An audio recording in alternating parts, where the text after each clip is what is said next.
So, hi everyone, and welcome to another episode of Being Healthy.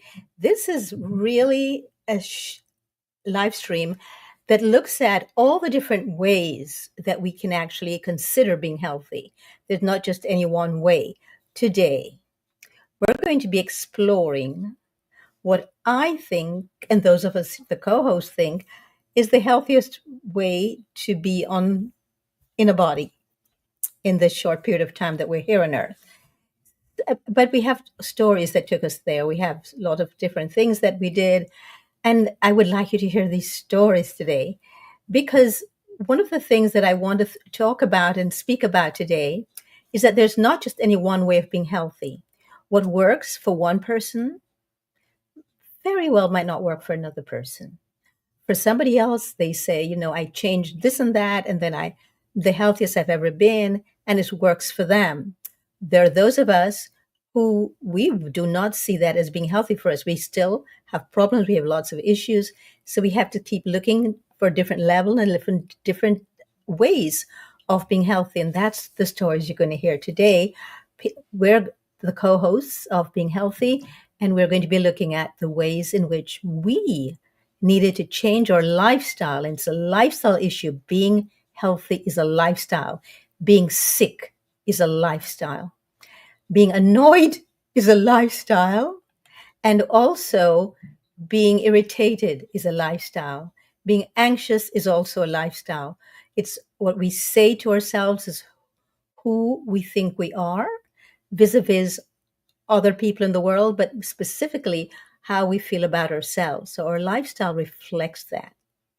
So when we're about to change our lifestyle, we need to change maybe not just one thing, but maybe a series of things that add up to that lifestyle.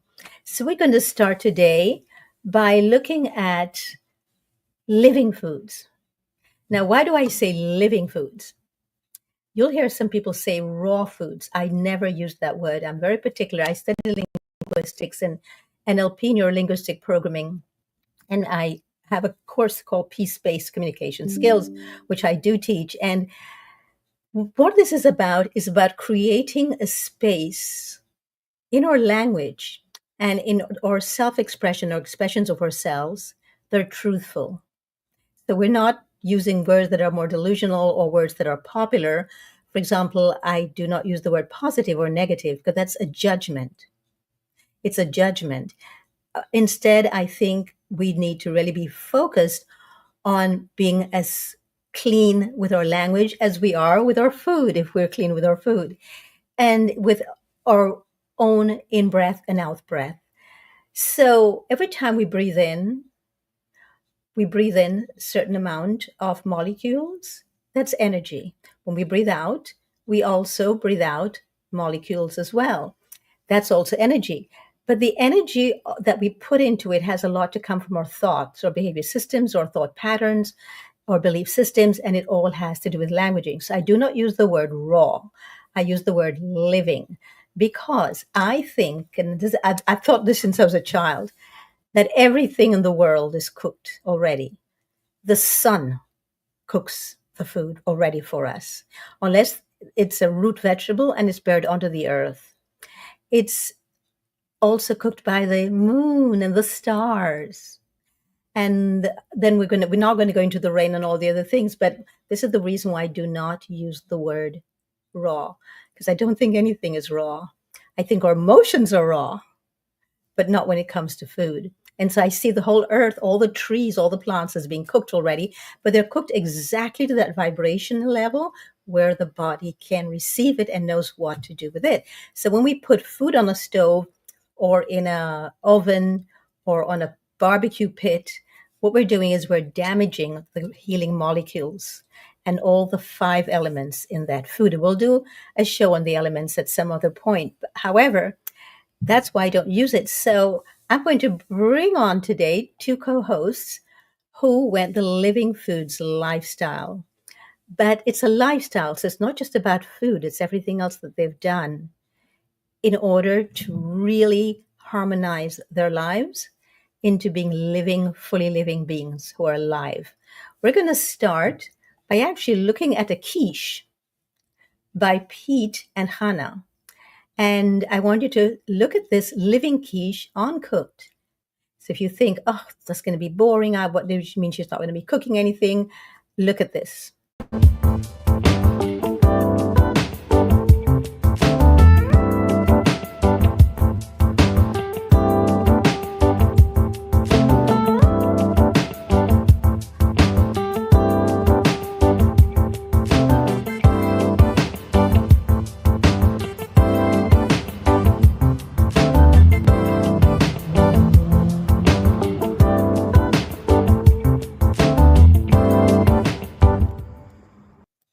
That's a living quiche.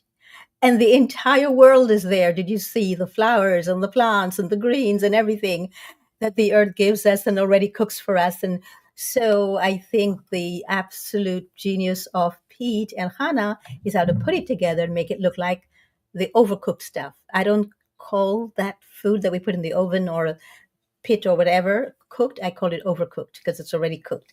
So having said that, Pete, tell us something about this quiche, please.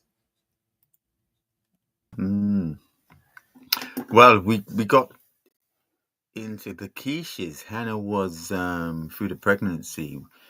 It was going through a few different stages, so that is what got us into the quiches. I have done them many years before, and so we had a combination of both of our input, and we was doing the quiches. Actually, we would have a quiche made every 3 nights, really, and we'd be just having quiches for about 6 months and more. So for a winter kind of comfort, which people, mention about warm foods and what you do in the winter. I realized, I would say the first 2 months of my journey, nearly 18 years ago, I realized it was psychosomatic for me. And I realized and as I have journeyed to where I am now, I realized so much is just the mind program. So when you know that, you can really work with these programs we have, and play around, realize we can input different programs and create our own programs. So the quiche was amazing. We was just we were in our joy. We were in our joy a lot in the kitchen with the food. So the different types of quiches. That one has a little bit of psyllium husk. Sometimes we put a bit of St. Lucian sea moss in there, so you really can do alchemy with all the foods, the herbs from the garden, the flowers from the garden. When you read up on nettle, dandelion, milk thistle, borage, oh my gosh, it's so much abundance medicine which we throw away and we class as weeds. So we put that all in the quiche, in our crackers, and I put it in my crust of the sweet puddings, and in the toppings, just to get the nutrients that I see missing. And it is dehydrated under a certain temperature, so we aren't losing the nutrients and the enzymes in the food, and like you mentioned, a lot is already nurtured by the sun and water, so it has already been done for us, by God, by the divine, by Mother Earth. So the quiches were amazing. We had many different types of crusts. Sort of lost track of them. I did write a few of them down, and it goes on and goes on because the emotional attachment we all have. Once again, I'm just going to say a program. Look at different cultures of the different types of food each culture would like. When I look more deeply, it's like, well, they've sort of haven't been very beneficial to majority of the cultures. You bring Japan in and China, more Japan, they're more, I would say, closer to the more cleaner diet, live it, I'm going to call it. And then, there's lots of African culture isn't shown. I mean, anyone living more in the tropics, it's to me in their natural state, they would be having more of the fruits. So the kisses were amazing. So the emotional attachment we all have, what I managed to do was just, wow, how can I create my apple pie and custard? And then we created a apple pie and a mango topping. You can do it with lucuma, pear, but we do a mango coconut topping with, soak our dates and the crust on the cakes and the quiches. The seeds are all soaked and we brought alive, and so much difference. So you realize a lot of the seeds and nuts we do buy from the shop are kind of been on the shelf 2, 3, 4 years, and they're pretty stale, and no wonder certain people have certain allergies. The enzyme inhibitors are on there. Once you rinse them, especially the almonds and the walnuts, it's like the strongest black tea is left in the mix. So you think that's going in our body. So there's many things. Oh, too much of this, too much of that. I think ultimately it's been there's so much misled out there. And there's truth in so many things, but they get exaggerated. Too much of anything isn't great, Too much of even, plant-based ice cream, etc. And I so agree with you about the raw. It was a long time we came up with Simply Rogers. I might change it, but yeah, it's and the negative, positive, all these words we align to. Recently, over the many years, we do our best to shift some of them words. Like morning, it's a double meaning, and hello, So we can go on and go on, but it doesn't stop us changing the words, and truth-assation, and like there's con everywhere, con, So it's like, well, and even sinner man, So I say lover man or righteous man, which I got from the Honourable Priest Kailash, and yeah. Thank you so much, Pete. And yes, I actually like that name, Raw Gorgeous. I really like it. Gets Simply my Rogers, yeah, simply. Simply Rogers. Yes, I really like that very much, and I think it's a wonderful branding because it gets people interested. What does that mean, and what exactly is it? And it's shows that it's genuine and it's authentic. So I actually like that name. I hope you won't change it, but it's up to you. But I truly like it. Now, we've been talking about, or Peter's been talking about this quiche that he makes, and he makes other things as well, which we'll be highlighting another time. And one of the things that I really would like to do today is to take you to the other end of the spectrum where there are no recipes, where the earth has already created the recipe and everything is encapsulated into one thing, which you can just bite. You don't have to do anything else to it. Just be mindful, sit down, take some time to breathe it in. And so, with that, I'm going to introduce you to Herb. And look what's behind him and all around him. Herb, tell us about your journey, please. Oh, crikey, it's a long one. How much time have We we have got? we have 45 minutes left, so Oh, we have wonderful. time. I'll do the best I can to squeeze it in. Thank you. And please intervene and ask during this time. That would be very helpful. Thank you.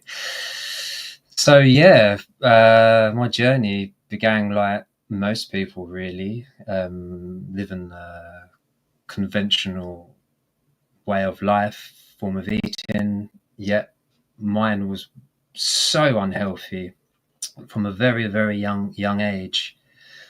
I had an issue with food. Like I didn't eat any real food. I didn't eat any living food whatsoever. All my food that I ate was processed, dead, no nutrition. It was out of a packet, out of a box. I detested all kinds of fruit and vegetables. And it's really sad, really. It's tragic. I was like that for many years into my early adult years. And it was only when I was like 19, 20, I had my first kind of carrot, and that had to be mushy in like a stew kind of thing. So that was like my gateway to like eating more vegetables. And then I become interested in my body, like being healthier, fitter, and I was led along to cleaning up my diet a bit, but still unaware. I was aware of like veganism, but it didn't appeal to me at the time because of my conditionings and my beliefs. I didn't think that was possible or doable. So I was more guided towards like a paleo kind of lifestyle, which helped me, and I suppose because it enabled me to cut out a lot of the processed stuff. So that was okay at the time. Didn't feel particularly I'm going to great. interrupt you for a second. I mean, when you say paleo, could you explain what that means, please? Since not everyone knows what Paleo, that. yeah. So paleo diet is, in to abbreviate, it's like a caveman kind of diet. So the idea or the philosophy of paleo was that we're living like how our ancestors lived millennia. That was the idea, the philosophy. So that would be eating like animal products, um, like flesh, no grains, not a huge amount of fruit like berries, nuts. Very simple, and it's what I have often seen touted is considered by the mainstream or the healthiest balanced diet, so to speak. But I beg to differ, to be honest, because what I'm experiencing now in life is a million times better. So yeah, that's paleo in a nutshell. If I got it across. So that encouraged me to look more at myself, my physical activity. Like I was so unfit, out of shape. So I started working out with myself, lifting weights and doing exercise. I wasn't a cyclist at all then. So yeah, that I stuck with that for a few years in my early 20s, and it was considered clean, but I was still having like binges and addictions to my old kind of lifestyle. Like I used to drink, I used to smoke, I used to like do like cannabis, things like that. Eat lots of junk food like on occasions and have these binges. Can you be more Um, specific when you say you used to drink? I mean, I don't think you meant water, of alcohol, course. alcohol. Sorry, forgive me. Yeah, alcohol. I used to And drink a when you lot. say and when you say junk food, I would like you to be specific as well, because most Junk. people eat and drink those things, and for them, that's being healthy.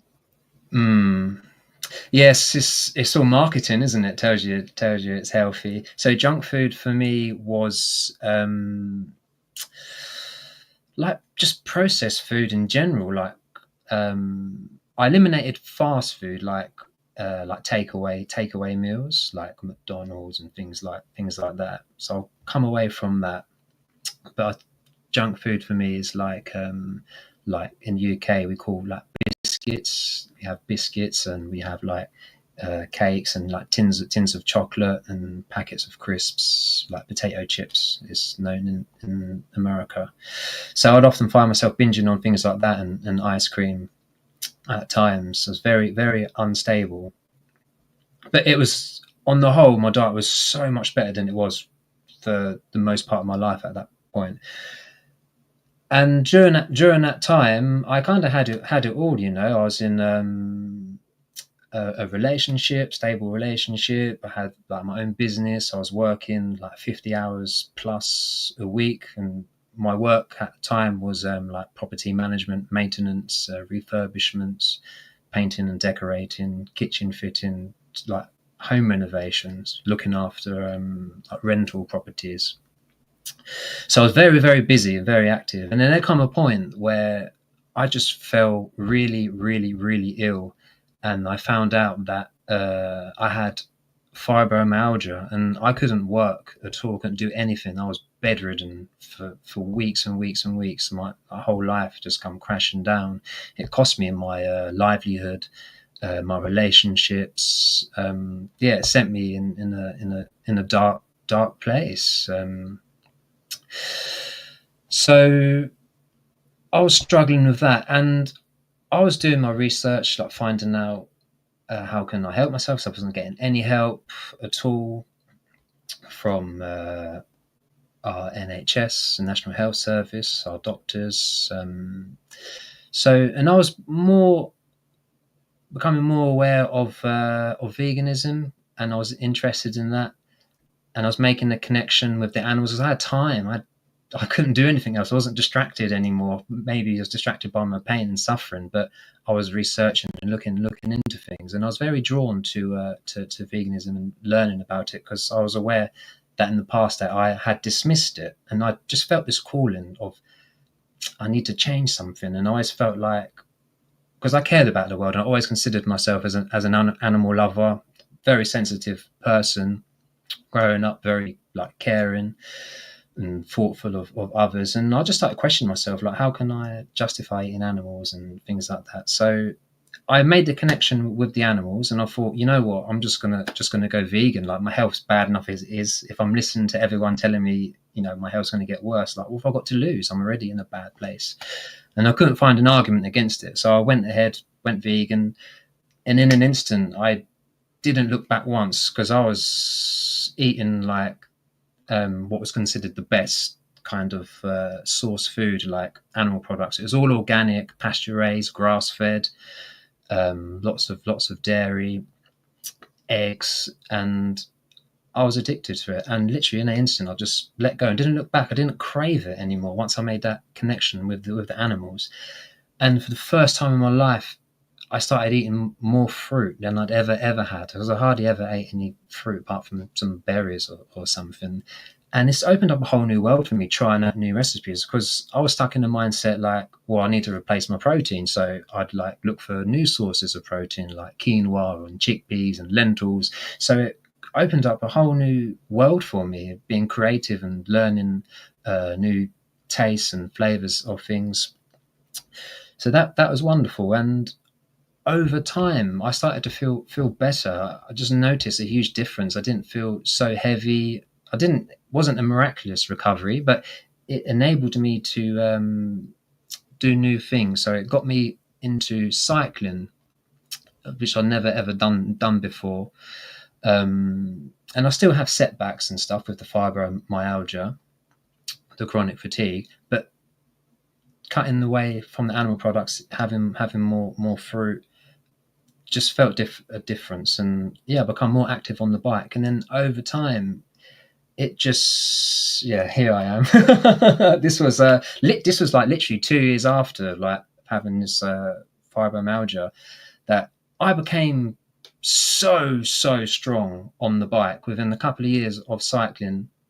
Yeah, this is during a race I did. This was a 140-mile ride that I did. An average pace of 21 mile an hour. It's crazy numbers. And for someone with no athletic background whatsoever, you know, so lazy, I became this like super machine on the bike, and everyone was shocked by it. This just transformation. And yeah, I was going through like 20 bananas a day at this time. So I was eating lots of fruit. I was still having cooked food because of the amount of calories I was getting through. Like I was burning through like 4,000, 6,000 calories a day at times.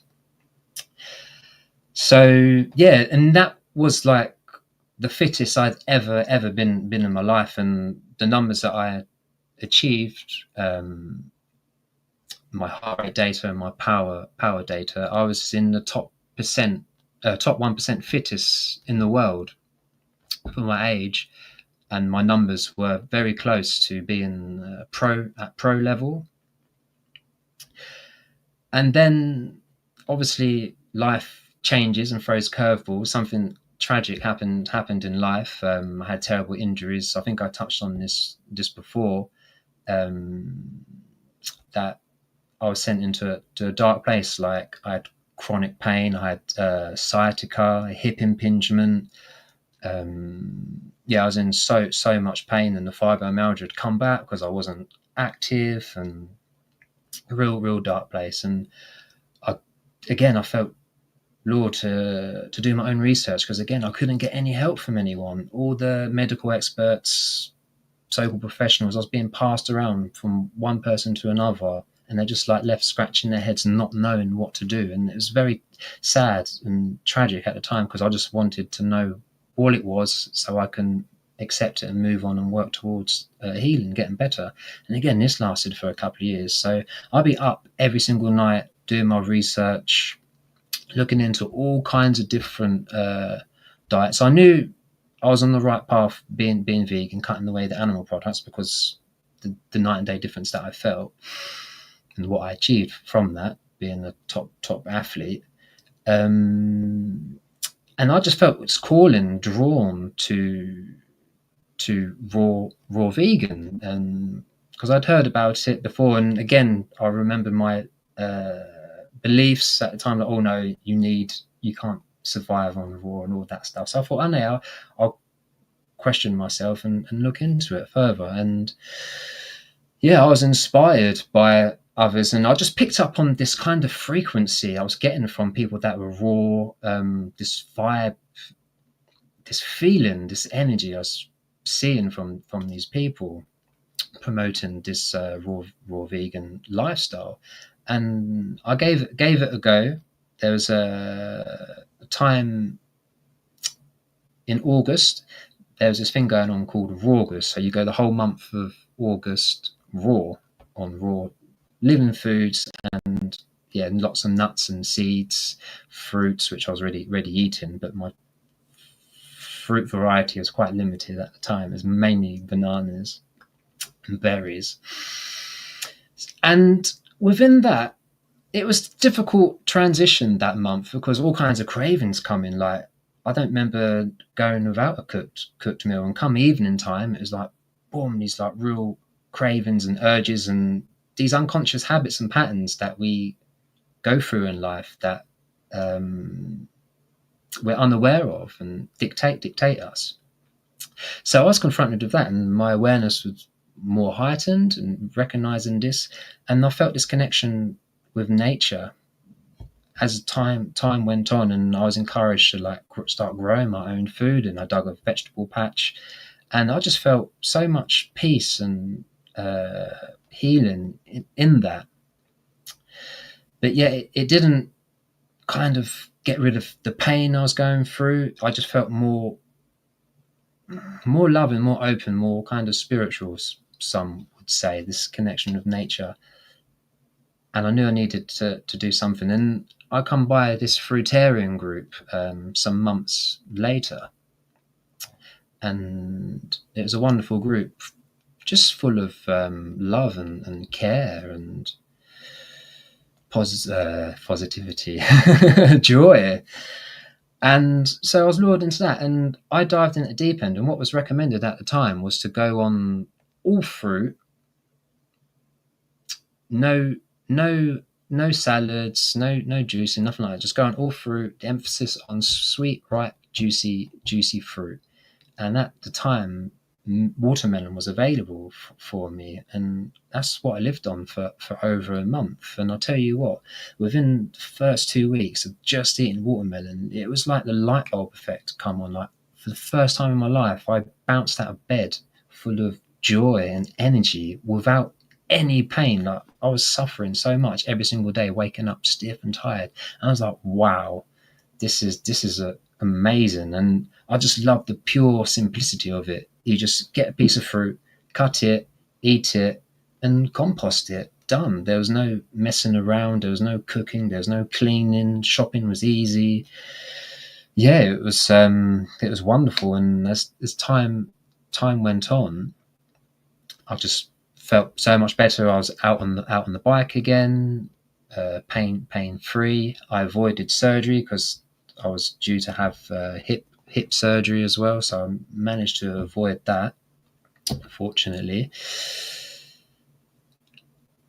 And yeah, my life just took off from there, just blossomed and become more loving, more receptive to my surroundings, and felt connected with one and everything. And I was learning about, during this time, I was learning about like the lymphatic system, learning about how cooking destroys like nutrients. So I was aware of all these different things that kind of helped me, gave me a reason why to sustain this lifestyle, not just how I was feeling. I had something that I was guided by, and I had made a connection, learning about like bowel transition time, how long it takes for meals to process through the body, and how we can be backed up with many meals if we're eating cooked food like 3 times a day kind of thing, and learning about how acids accumulate in the body and how important the hydration is. And I had done experiments. I tried some cooked food, and in an instant I just didn't like it. I would feel stiff and tired and lethargic, and the pain would come back. I was like, yeah, that's definitely not the way to go. And from then I stayed on the fruit. And there come a time where I experimented on juicing. This is a green juice. This is a cucumber, kale, celery, watermelon rind, and ginger. And I dived in a juice feast because I was inspired by someone who was promoting juicing and how many people were healed and learning about like the mucus and mucoid plaque, like really detoxing the body. I thought, you know what, this is what I need, because I was aware of how badly I treated my body most of my life, full of processed food, junk food, cooked food. And I was aware that it's going to take work. I'm not going to heal myself overnight. If I've been living most of my life abusing my body, it's going to take some time and effort. So I dived into the deep end, went on a juice fast for 66 straight days, just juices, no solid food whatsoever. And that was another light bulb effect. It was just enlightening, seeing waste matter passing through your system when you're not eating solid food. I was like, wow, like this is old waste matter sitting in my system, in my body, that's been there for a long time, and I'm just drinking juices. So that was a huge light bulb effect, and encouraged me more like, yeah, I need to stay away from cooked food. And every time I looked at cooked food, it just wasn't the same anymore. It didn't appeal to me. The smell would turn me off. The look of it would turn me off. And I was just attracted to fruits, the way it made me feel, full of energy and vitality, and just at ease with my body. I can't get across to anyone. It's something we have to experience to truly know. It's very easy to be dismissive, like myself. I dismiss so many things, but it's so important for us to have the courage and to give these things a go, to experience and learn. So from that point, I was converted to being fruitarian. There was no looking back. And I noticed that I found myself being in line with natural hygiene, inspired by T.C. Fry and Shelton. Herbert Shelton. Herbert Yes, Herbert. Shelton. Yes. So learn about that, drinking. And I was drinking distilled water at the time, like 4 liters a day. I was like, oh wow, I was in line, and I was having started incorporating salads in the evening as my meal for dinner. And so that's been like 7 years now for me. And I absolutely love it. And I love green juice. I think it's wonderful, getting in those minerals. I don't do it because I'm told to do it or it's good for me. I do it because I really enjoy it. I love the flavor and how it makes me feel drinking green juice, and it just so happens to be good for me. All that chlorophyll, all the extra minerals. And salads, I love salads. I don't need dressings and stuff anymore. I can just eat plain lettuce and leaves on its own. It's just it's really it's heaven. You can really, my senses as well become so much more heightened. So it wasn't just like how I felt like I could breathe for the first time in my life, and go into the woods and smelling all these fragrances like for the first time. It was just, again, like heaven. All these wonderful fragrances and flowers just hitting me from all these directions, and it was like amazing. And when you combine that with breath work and meditation, like what I was practicing during this time, which we mentioned on the previous episode, again, it takes you to a whole new level, whole new heights with a clean system, heightened senses out in nature. You're so much more sensitive and receptive to your surroundings. And when you're inhaling a flower or a rose or a honeysuckle, combining it with your breath work and meditation, it takes you to a whole nother place, and you're literally getting high on life. It's it's beautiful. It really, really is beautiful, and I encourage everyone to incorporate as much fruit as you can in your diet, especially for breakfast and lunch. And go easy on yourself. Don't rush, don't punish yourself, don't be hard on yourself. Just go easy on yourself, take your time, and enjoy yourself. And you were also featured in an article on Beat the Street. Can you tell us something about Beat the Street, please? Yeah, Beat the Street was like a game, like a community game. Like, so they go all over the country, and it's to get communities and people and families involved in being active. So what the game is, there's like these boxes that you scan with a card, and they're dotted all over the town, all over the place, different areas and locations. And it's on for 24 hours a day for 6 weeks.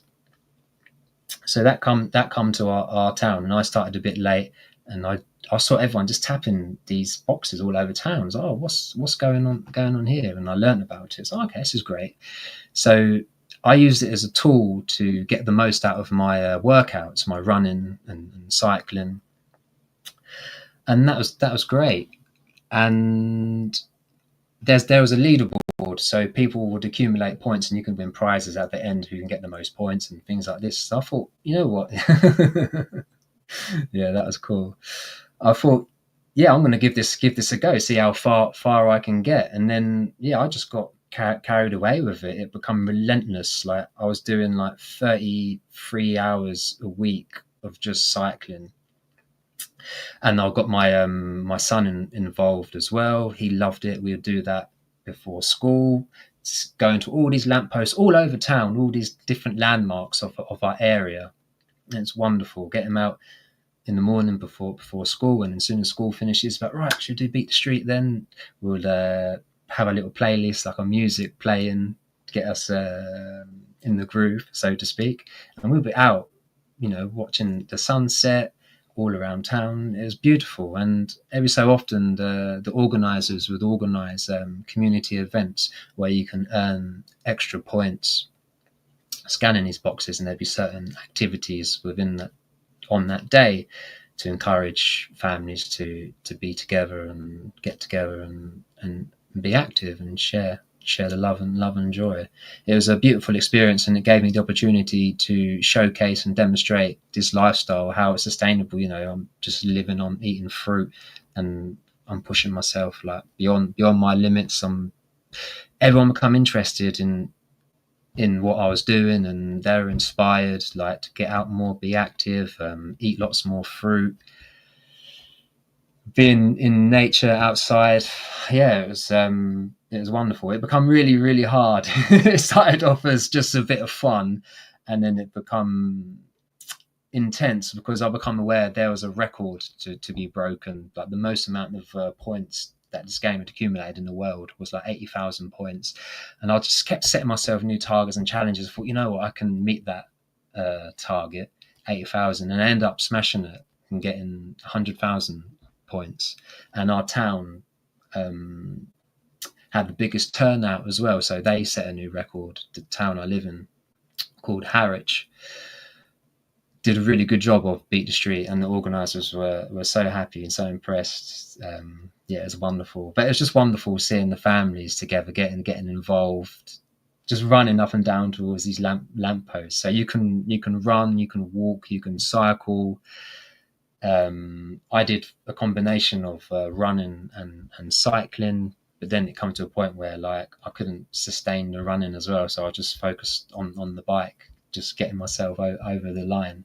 And it became a competition between me and someone else called Rocket Mouse, wonderful person that I've become great friends with since then. Yeah, really, really pushed me to the limits. We pushed each other, and it's just wonderful sharing that lovely experience. It's become spiritual for me as well. It was truly, truly special, and I'd love for it to come round again. Well, this is absolutely wonderful to hear, and I'm so glad we had a chance to showcase you today, and we really have to thank and bow to Pete. Pete is the one who discovered you and brought you here to be with us.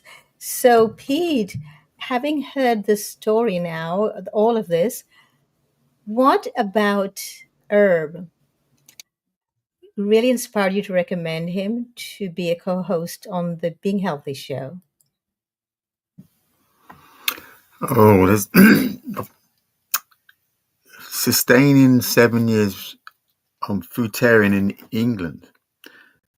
And I reached out to a few people and supported quite a few people because I recognized the challenges. And from doing this kind of dream work, esoteric work, I have a connection of what's going on some other levels, and seeing how our own sabotage in us can set up different scenarios. So over the 17 years, seen so many people say I tried it for 2 years, 3 years, 4 years, and oh yeah, it didn't work for me, etc. So because I went through many hurdles, and I had this other connection, I would say I could. I had done lots of work in the past. I could actually see like a screen of what was going on, like the craving. I could see, the first few years it was trauma after trauma after trauma. So I could go in and just boom, I would be presented with a trauma. So I reached out to her because it's just amazing. I was in St. Lucia, and some guy said, "Wow, it's easy over here. What you're doing, you're a legend." I said, "Yeah, why?" And because doing it in England, wow. So I like to support people, many people in the past, in doing the festivals and just sharing the best I can in a ways, how and why they may have slipped back, and as Herb has managed to source some really good fruits. I've seen how I've got to really thrive over the many years, and it's just like each step you take, it's just like, oh my gosh, every day practically a new thing comes in. So the biggest thing, if we never take a step, nothing ever changes. So I have so much admiration for many things, but with what Herb has achieved, and so that was the big thing. I mean, I've done a 13-day pure green. So when he was talking about the juice, that felt like the most cleanest blood transfusion. Not that I've ever had one, that I could have ever had. After 4 or 5 days, every ache went in my body. Every old ache, old story. I was just like, wow, flying. And then the connection was just, you know. Off the scale, and then I recognize why I sustain at certain levels, giving myself a hard time about it because, I can be a bit too much for people as it is. But when I'm doing something like that, it's just, it can be very too much. But, so I was very much in admiration of him sustaining what he sustained, and listening to his story, I'm like, well, surely you must have other kind of protocols to sustain that. And then me thinking the cycling was the main one that supported him. But obviously, like anything we do, it can become an addiction and can be counterproductive if we're not really balanced in all areas. It can be a run in a way, which he admitted. So that was interesting. But later found out he does the yoga, the breath work. So I can see how he was managed to sustain that. But in terms of programs and emotional stuff, and I'm going to say I've got quite good at that in terms of seeing it's just a story. It's a story and it's a program, and yeah, I go in and out of them, but they're quick. In and out. And the beautiful thing is, from doing saunas and stuff like that without even knowing, just training your body to let go as best you can. Let it go. So I was, yeah, in, I saw him there and invited him along to come and visit. Let's share some stories, and share with us on the Simply Roger ship. So, and there was a few others as well. So it was really nice to share. And yeah, I thought he'd be a great candidate here. Wonderful. Thank you so much. So I want to bring her back on for a moment because he is an admin of a Facebook group. Can you tell us the name of this group and tell us something about this group, please? Yeah, the Facebook group is by a wonderful girl, founded by a wonderful girl called Paula, and the group is called Raw Vegan Fruitarian Healing Group. And yeah, she started it, sharing her journey, her healing journey, her life. She had terrible eczema and various conditions, and she healed herself through diet and lifestyle, being raw vegan and fruitarian, and she adds other elements into her life like dancing and expressing yourself, releasing emotions, and that just took off for her. Accumulated so many followers and people that were inspired, and it became so big for her that she wanted to do everyone justice and help people, and so she called on others that were familiar with this lifestyle, acquainted with this lifestyle, coaches, detox specialists, meditators, and got a collaboration together, a team together to support this dream, this vision of healing those that are seeking help and dispelling the myths and stuff and pointing us towards or others towards the light. So yeah, there's a group, a core team involved full of like-minded individuals that share the same values and hearing their stories, but all relate to each other and our experiences in life. And we want the best for people. We want the best for the planet, for everyone as a collective. We care about people's health and well-being, and we care about nature. So it's wonderful. And then from that point, it's just took off to over like 300,000 members in this group. And yeah, it's a lot of work and love involved in keeping in touch with everyone and guiding them and helping them. And yeah, it's really, it's going places, and it's a truly special, wonderful community. And it's full of love and good vibrations, good messages. So, what we're going to do now, I'm going to just take a moment here to just go over some of the things that you said before and that we have on this live stream that we have even spoken about. And I think it was Pete who said, um, other people, or it might have been you. Other people have tried it, the fruitarian path, and it didn't. And they did for 2 or 3 years, and it didn't work for them. They stopped. I would like to say that that's the problem. They expected it to work for them, something external to work for them, and they were not ready to do the internal work. It is not for everyone. There are different places and phases of being healthy. What might be healthy for you, I know is not healthy for me. And what might be unhealthy for you might be the healthiest for me. So I don't think we ought to go around expecting people to eat the way we eat, look the way we look, act the way we act, do the things we do. What I would like to do with this being healthy live stream is to show many different paths, because and that's what this is called, being ing, because it's a process. It's a process that we actually take on from the minute where we were born, a process of learning what for us being healthy means. And so to wrap up today, I would like to ask both Pete and Herb, after their experiences in their own lives, what for them does being healthy mean? Starting with Pete.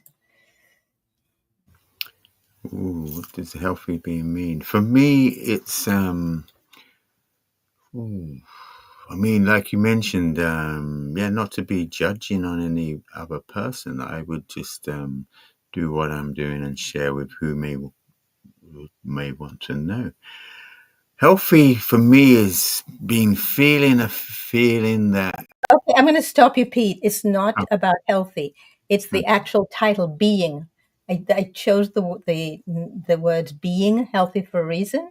So when you Mm-hmm. hear the word being healthy and not just healthy, what does that mean for you? What does that conjure up for you?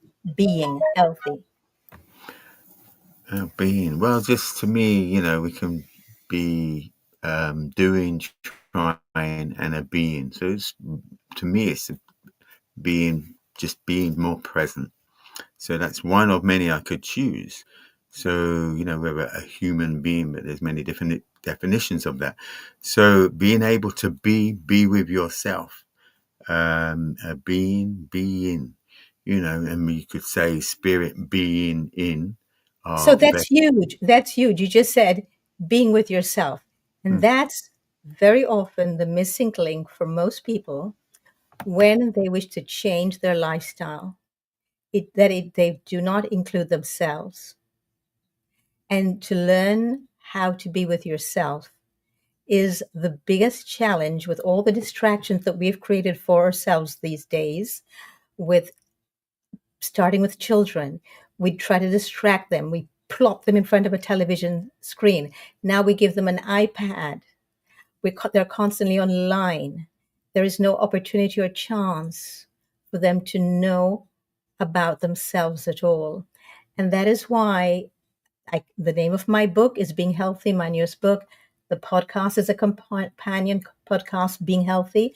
And I also have a course, Being Healthy, because that goes with all three or the other two. And because I think that people have forgot about their own beings and that life is a process. It's you're constantly being yourself, discovering and rediscovering yourself on all aspects of yourself. So thank you for that, Pete. And I'm going to bring on Herb now and ask him his definition of what does it conjure up from him when he hears the words being healthy?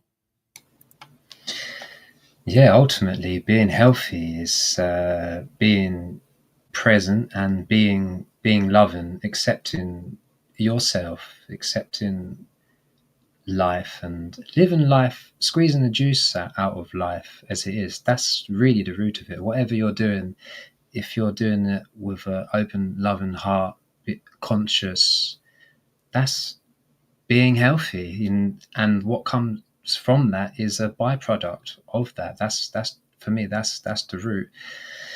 Because I was still unhealthy, eating the best, food, the best diet, lifestyle, you call it, but I didn't kind of accept myself. I wasn't fully present with myself and with my surroundings, and that's why for me meditation was the missing piece of the puzzle for me. As soon as I dived into meditation and accepted myself and felt this presence and this connection with myself and with others, that is being healthy, going with the flow of life, not trying to force things. It really comes down to like a surrender. So yeah, the surrendering is being healthy and accepting yourself, and that there is a place for us on this earth to live our lives and enjoy with no conditions, no ideals, no scripture, just living your life, being your true authentic self, like you mentioned, is unlearning and discovering and finding out who we really are beyond labels and identification. That is being healthy, and whatever comes along with that, if you're a fruitarian or a vegan, then that's part of it. It's even better. Great, thank you. So go back to Pete again. Pete, if you just wrap up for us today, please, and let us know for you personally, when you think and hear the words being healthy, what does that conjure up for you in your own life? I would say for me and my journey, and it's just always evolving, is to be able to feel just a constant joy, without getting too attached to the labels joy, happiness, and ups and downs. The food from the very beginning brought me to a very more calmer level. So to me, it's sustaining. I would see it as a birthright. You see children, they're just getting back to that kind of energy. That's what I have experienced and witnessed. So I would say claiming back and just being in that constant, ever changing. You could say surrendering, but all the surrendering is just surrendering the ego and all the programs and conditioning. So that's all part of the journey. So just being, that you say, if you only knew where I am at the moment, and it's not ego, it's just through going through the experience of so much trauma, so much crippledness energetically, to that, wow. So there's a beingness, so a calmness, energy field, your energy.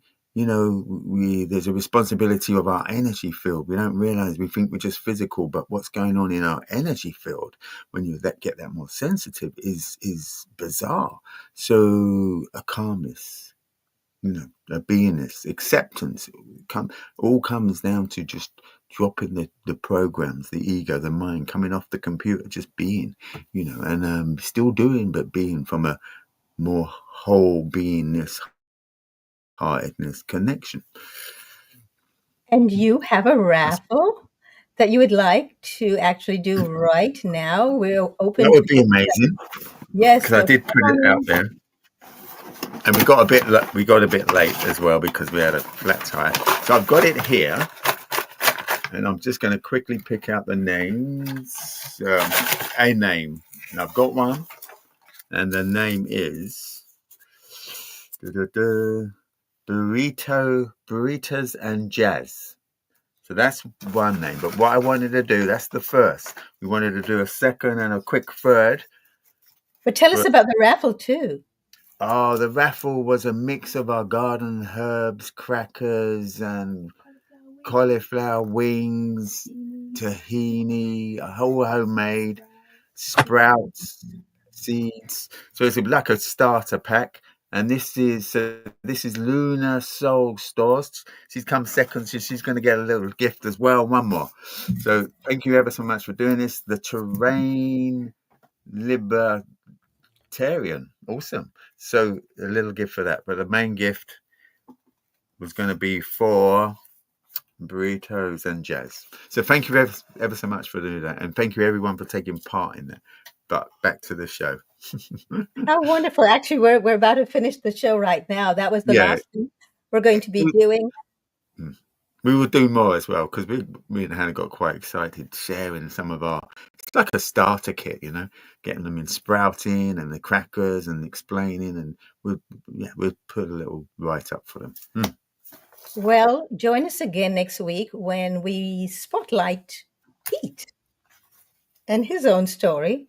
And we will be back here, same place, same time. Now, please subscribe, because if you subscribe, especially on YouTube, we have our own YouTube channel, Being Healthy. And when you subscribe on there, you can click the notification bell, and that will alert you when we're going live. We go live every Thursday at 1 o'clock Los Angeles time, which I believe is 9 o'clock UK time. Is that correct, Pete and Herb? That's correct. Yeah. Yes. So please just be aware that we also have a recording of it that stays on YouTube.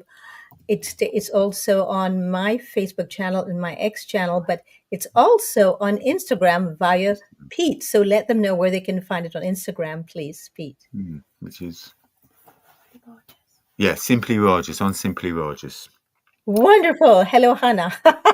Thank you, everyone. See you all next week. And Herb, bravo. Bravo to you. And thank you so